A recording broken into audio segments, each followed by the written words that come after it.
Sandblasting Inc. has an ROA of 14.4%, a dividend payout ratio of 20%, an equity multiplier of 1.6, and profit margin of 1.25%. What is the sustainable growth rate? Okay. So for that, we need B. What is B again?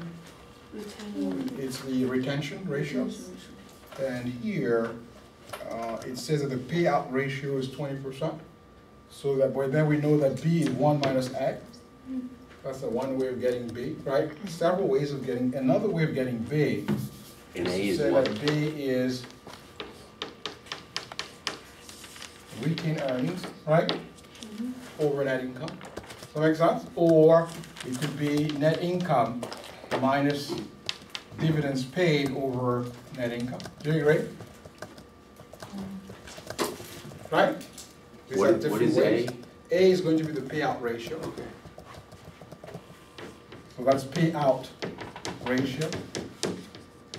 Obviously here, this equation is best, right?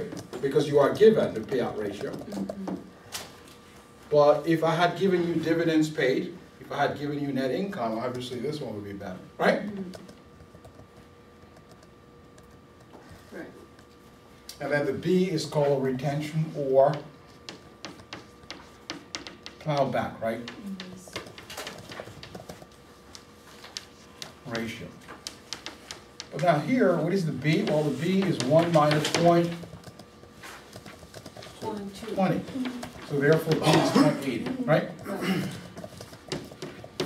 Now, next I need to get the ROE. For that, I have to rely on DuPont, which is profit margin times TAT times what? The equity multiplier.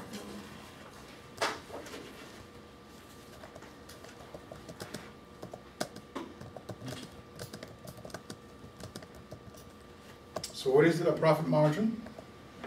Is this given? Yes. Yes. And it is 0.125, you said, right? No, To 1.25%. 1.25%, so 0.125, right? Times TAT. Do we know TAT? No. No.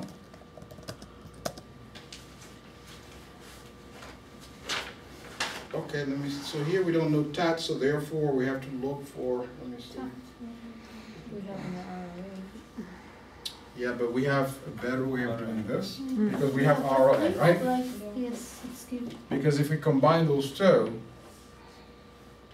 actually, yeah, if you combine those two, then you have ROA. Yeah. So therefore, but since we have ROA, we might as well just use it. Right. It's 0.144, and then do we know the equity multiplier? Yes, we 1.6. do, because it is 1.1. 1.6. 1.6. So here, the use of the profit margin, I mean, was, again, the profit margin was useless here, right? Right. And so therefore, what do we get for the ROE? 0.2304. 0.2304. 04. Now we all set to do the growth rate.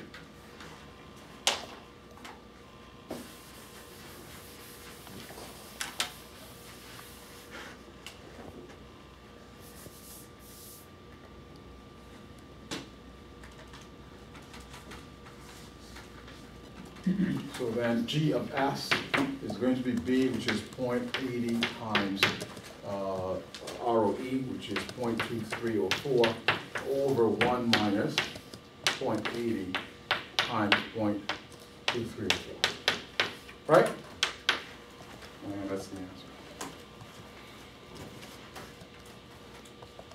And then the answer should be, did you get 22.60? Right.